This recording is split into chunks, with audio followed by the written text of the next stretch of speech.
Keep your expectations low, and you can't get hurt again.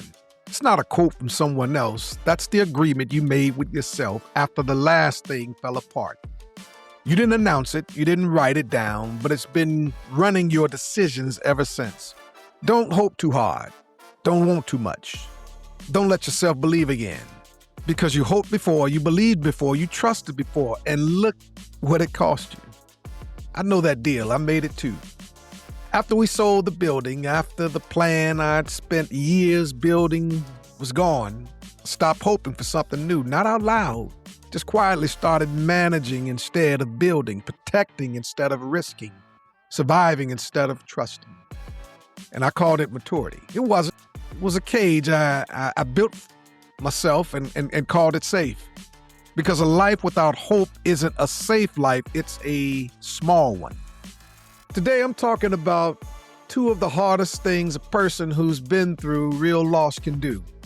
Choose hope when it's still going to cost you something, and open your hands when everything in you wants to hold on. This is episode 54 of When Faith Feels Far series, and if you've stopped hoping because you can't afford to be wrong again, this one's for you. Let me set this up. Welcome to the Stowers Leadership Podcast, a podcast about becoming 1% better every day. And now your host, yours truly, Clarence Stowers.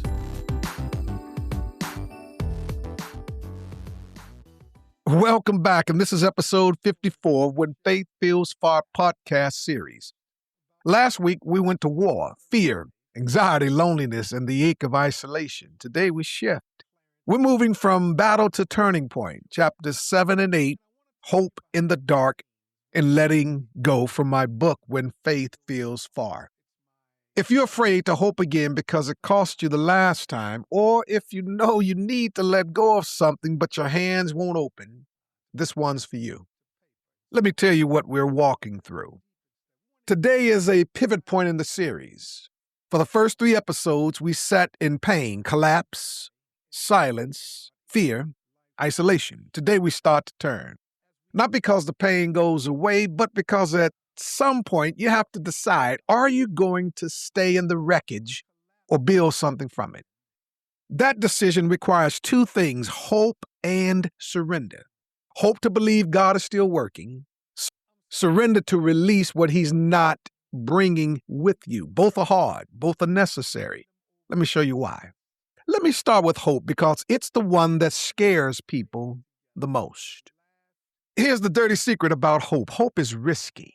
When you hope, you put your heart on the line again. You let yourself believe something could change. And if it doesn't change, the disappointment hits harder because you let yourself care. So after major loss, most people do something completely rational. They stop hoping. Not overtly. They don't announce it. They just quietly lower their expectations. They stop dreaming. They stop planning. They start managing instead of building. And from the outside, it looks like maturity. I'm just being realistic, they say. But realistic and hopelessness aren't the same thing. Come to the front of the class. Realistic says, this is hard and it might take a while. Hopeless says, nothing is going to change, so why try? The first keeps you moving. The second keeps you stuck. And here's what breaks my heart. Some of the most gifted, called, anointed people I know are stuck. Not because they can't move, but because they won't hope again. So let me redefine what hope actually is, because it's not what you think. I'm going to show you why hope is not optimism and why choosing hope in the dark is one of the most powerful weapons a believer has, which leads me to my first insight I'd like to call defiant hope. Let me make the distinction that changed my entire theology of suffering. Optimism says things will get better. It's based on circumstances. Hope says God is in this. Even if things don't get better on my timeline, it's based on character, God's character, not yours. Optimism needs evidence, hope doesn't. That's what makes hope dangerous. It's not a calculation, it's a defiant act. When everything around you says it's over, give up, protect yourself, hope says no. I know who God is, and I know He's not finished with me yet. In John chapter 1, verse 5, John wrote it this way: "The light shines in the darkness, and the darkness can never extinguish it." That's not poetry, that's a promise. Your season might be dark, your loss might be real, your pain might be deep, but the light cannot be put out.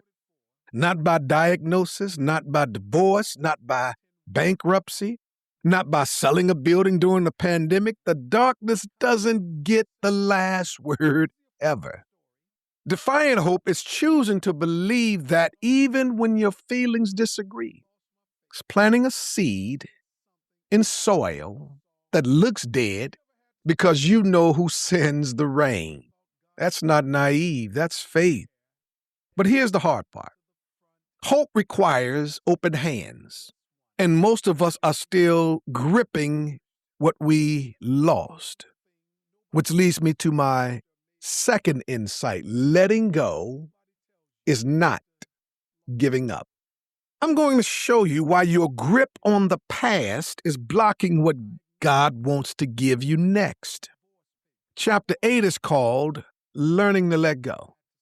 And for me, this was the hardest chapter to live and the hardest chapter to write. Because letting go feels like losing again. When you've already lost so much, someone telling you to let go sounds cruel. I already released the building. I already released the pain. Now you want me to release what's left? But here's what I've learned. As long as my hands were full of what was, God couldn't fill them with what's next. I was gripping the old version of Mars Hill, the version with the building, a budget, a routine. I kept trying to rebuild that version. Every attempt failed. Because God wasn't rebuilding what was, He was rebuilding what's next. And the two looked nothing alike. Jesus shows how surrender works in Gethsemane. Luke chapter 22, verse 42. He says, "Father, if you're willing to take this cup of suffering away from me, yet I want your will to be done, not mine." Jesus did not want the cross. He asked for another way. But then He opened His hand and said, "Your will be done." That prayer isn't defeat. It's the most powerful prayer a believer can pray because it says, "I trust you more than I trust my plan." Come to the front of the class. Surrender isn't giving up. Surrender is making room, open hands to receive, clenched fists hold on to things that are already gone. So, how do you actually do this? How do you let go of something you've been gripping for months or years? Which leads me to my final and third insight. Your posture changes everything. I'm going to give you one simple practice that physically and spiritually resets your grip. Here's what I started doing. And it sounds almost too simple, but it changed me. Every morning, before I pick up my phone, before I checked anything, I would sit on the edge of my bed, open my hands palm up, and say one sentence: "God, I release what you're not bringing with me, and I receive what you have for me today." That's it.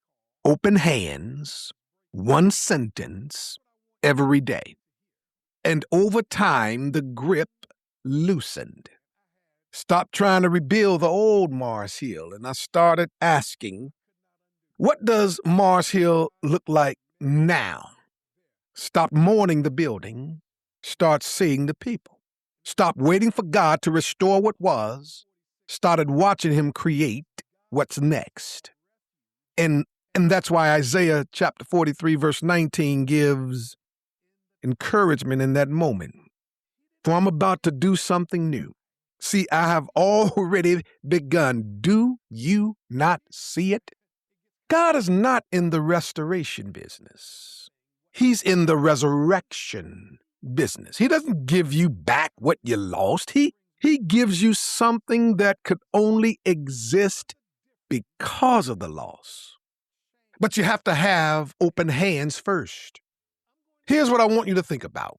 What are you gripping? Are you gripping that old career, that old relationship, that old version of yourself, the old plan? Name it. Pray over it. And take one step of surrender this week. Not the whole release. One step, one conversation, one decision that says, I'm ready for what's next. Even if I don't know what it looks like, that's faith. And that's where God meets you. So let me bring this home. Let me give you a payoff. Here's the truth this episode lands on. Hope is not risk. Hopelessness is. Because without hope, you stop moving. And if you stop moving, you miss what God is building in the place where your old life used to be. And surrender is not loss. Surrender is the posture that receives. The moment I opened my hands, God started filling them, not with what I asked for, with what I needed. Church without walls. Mars Hill anywhere. A ministry that proved the building was never the point. A faith that could survive anything because it was no longer built on anything I could lose. So if you're afraid to hope again, I understand. I was there too. Been there, done that. Could write a book about it, got the t-shirt. But I'm standing on the other side now. And I'm telling you, hope is worth the risk. Let go. Open your hands. God is ready to give you something new. Okay, here's your practice this week. Sit somewhere quiet. Open your hands, palms up, and say this. God, I release what you are not bringing with me, and I receive what you have for me today. Then name one thing you've been gripping. Write it down, pray over it, and take one step of surrender. If this series is hitting home, consider joining one of our life groups. The information is in the description, it's in the show notes. We're walking through this book together in small groups where it's safe to hope out loud and let go in community. Leave a comment. What are you holding on to that God is asking you to release? I read every one. Next week, episode 55, I'm talking about the weapons that saved me. We're talking about gratitude and joy. Not the greedy kind versions, the fierce, stubborn, battle-tested versions. The kind that refuses to quit even when circumstances don't change. I'm going to tell you the two practices that pulled me out of the darkest season of my life, and they're not what you expect. I'll see you next week. You've been listening to the Clenched Stowers Leadership Podcast. Join us next time for more insights on becoming 1% better each day and leveling up in all areas of life.